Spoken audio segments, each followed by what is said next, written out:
You going to be here for? Oh, you'll come off at coach. Yeah, perfect. Thank you. Mark, thank you for waiting.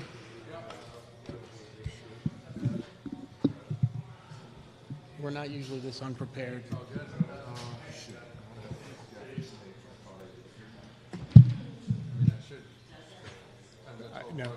I know. Yeah.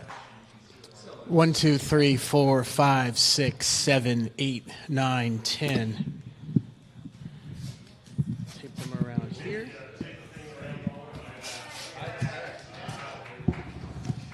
It's team issued. Team issued painter's tape. All right, 1, 2, 3, 4, 5, 6, 7. Does that do? Okay. How about now? Bzzz.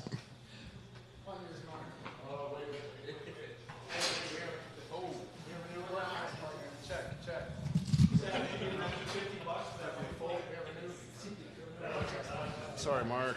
Appreciate it. There we go.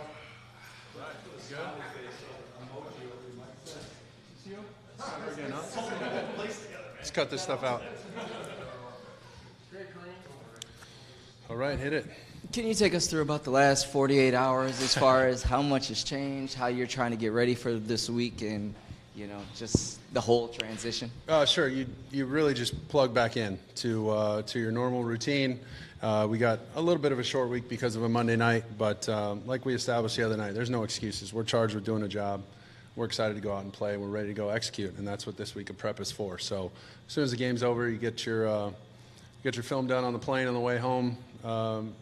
Rehash it a little bit on Tuesday morning, yesterday morning, and then you get right into game planning for the Giants. And we know what's at stake. We understand this division's really up for grabs, and so these next few games, especially the divisional games, carry a lot of weight. So our focus and our energy is about playing against the Giants. We moved on from that last one, and now we'll get a chance to get some reps and be ready to play. How similar is the terminology and the things that you have to kind of catch up on and learn from what Kavanaugh ran with you in New York, Sure. and the things that Kevin has been working on with you, and the Right. stuff that Jay will be putting in your headset this weekend? There's a ton of carryover, and that's been nice to have some of that verbiage. And then, the new stuff, or quote-unquote new, it's really learning a slightly different dialect of a language you already know, right? And some words carry over, some don't, but with people you've been with before, so people you have experience with, they can translate that very quickly. And, this means what we used to call that. Or, we call it this here because of whatever. And then you get the history behind why they call it that, because so-and-so, when we ran it with Keyshawn Johnson, we called it this, and now we call it that. So when you get those little things as the meeting goes, as the walkthrough goes, you just feel more and more comfortable. And so it's nice having people that you've been around, so it's not a complete overhaul. So that's good. Mark, from an injury standpoint, have you been around a team that's gone through as much as this group has? I know you've only been here for a couple of weeks, Right. but I mean, they're going for like guards number 5 and 6 at this point. Listen, You ever it's seen it? when the injury bug hits, sometimes it hits hard. And but like I said at the beginning, there's no excuses. It's next man up. When you get your opportunity, go and make the most of it. I do think it's very important that you respect the players that did go down, and you respect them by studying, preparing, and going out and executing your job. And part of that is, in a way, it's in their honor. You want to do it right because that's the way they would have done it. And then you get guys around you understanding, guys who've been here a long time, Vernon Davis, the guys, Trent Williams, guys like that, helping new guys, talking to them, knowing that, yeah, I got a job and they could just stay in their lane, but also understanding, hey, man, this guy's new next to me. We got a new quarterback. Hey, man, this is how we do the cadence. This is how we do this kind of formation. Hey, don't forget to tag so-and-so. Hey, I'm going to be a little flatter on this because of that. Here's how we've kind of done in the past, just bringing guys along. And I've seen that in this locker room. There's guys that there's a great camaraderie on this team.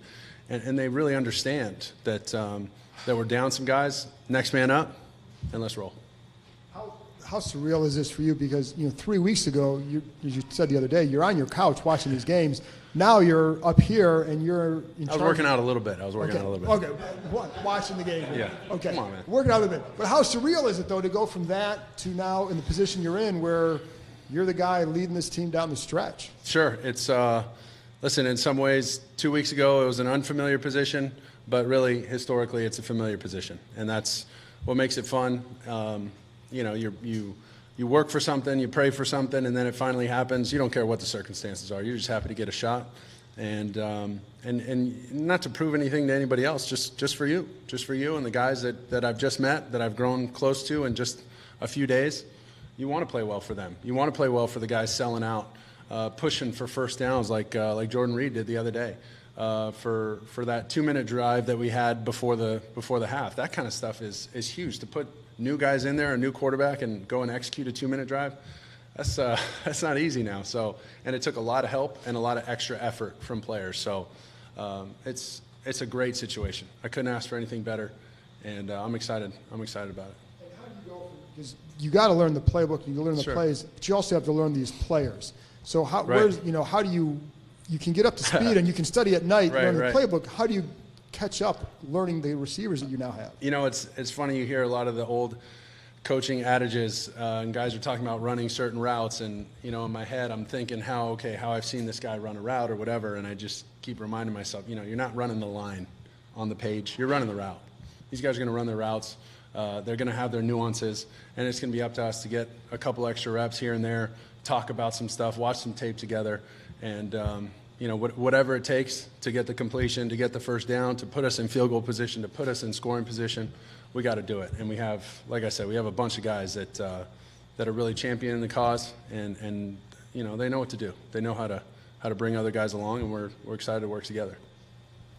Hey, Mark, you said after the game that guys you didn't even recognize yet were Yeah. coming up to you, showing support. When you think Don't of ask how, me their names now. No, that's okay. Yeah.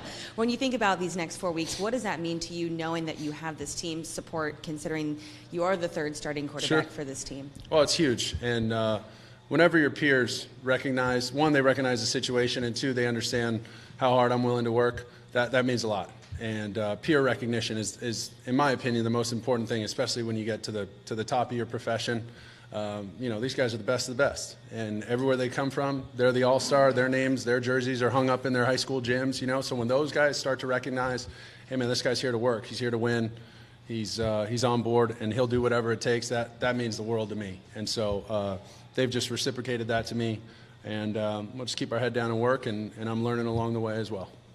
Hey, Mark, when Alex went down and Colt took over, he kind of addressed the team, said, you can count on me, I'm ready to do this. You don't have the same relationship with these guys, but have you talked to the team at all, just moving forward here? Nothing formal, and, listen, these guys are pros, and, not to downplay or patronize anything. It's just, I don't know if now's the time for some sort of rah-rah speech or, a Friday Night Lights type of deal.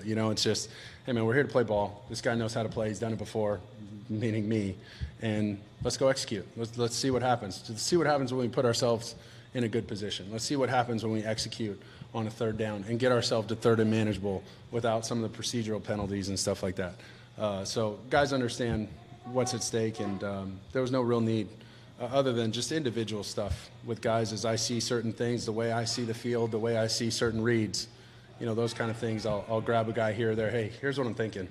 Unless we get, whatever coverage, I'm going here to my back, whatever. And they understand that. And who are some of those guys? Is it Jordan or Doxson? Yeah, I mean, all those guys, all the targets, right?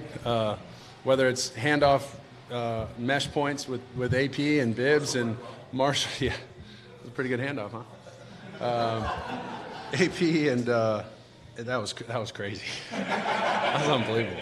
I mean, I saw him make the cutback, and I was like, oh, okay, AP, get loose. Oh, my God. I'm looking around for flags, like, holy crap, this is awesome. So I'm glad I wasn't mic'd up. That was really funny. But, yeah, you just, as plays come up, as thoughts come up, different coverages we're going to face, and we know this defensive coordinator, I mean, this guy's good. He's been good in Arizona. He's great in New York. He's got some serious players. and these guys know how to play. So we got to be sharp. There's no, like I said, there's no excuses. It's not, oh, well, you know, he just got here. It doesn't matter. On 3rd and 5, you got to convert, and that's the bottom line. They're going to judge you just the way they judge everybody else, even if everybody was healthy. Week, whatever it is, you're going to get a W or an L, and you're going to get, you know, a completion percentage. You're going to get all that. And so these guys know, and we'll be ready to go. How many plays did you have available, maybe roughly on Monday when you came in? Oh, geez, I don't know. We moved on. Yeah. Listen, it was limited. Let's just say that it was limited. We did the best we could, and now you got to move on. And with this extra time, understand that we expect more, and from ourselves, from myself, I expect more, and the coaches feel the same way. So. Yeah, and how far can you take it in 1 week, and what's that meeting look like with Jay as far as figuring out what that comfort level is? Oh, man. You know, there's certain concepts that Coach likes that I like. A lot of those, you know, just kind of create a little Venn diagram there and whatever lands in the middle, you know. But what our guys do well, and I'm really in a great spot because the coordinator, the quarterback coach, they know me really well, but they also know these players, and they understand they can relay some of that information like, hey, when he runs this specific route, just be ready for this as an indicator or whatever it is. And there's a million nuances that you never are going to completely grasp, but enough to play a game and play well. Of the things associated in fans' minds when Mark Sanchez's name comes up, there are good things, high draft pick. Sure. The playoff runs with the Jets those 2 years to the AFC title game. There's also a certain fumble in the nationally televised game that I'm not following. is that did that bother you that comes up still to this day? Do you laugh about it as you just did? Like I said, what are you going to do? I mean, it was a crappy play in a game where we were getting our butts kicked. You know, some low-hanging fruit, so that was an easy reach for you. I'm just kidding. Come on, you can give it to me. I can give it right back. Come on now. Thick skin in here, huh? No, listen, it's who cares? It's one play, and yeah, you just move on. I prefer to remember the good stuff. You seem like a doomsdayer, so.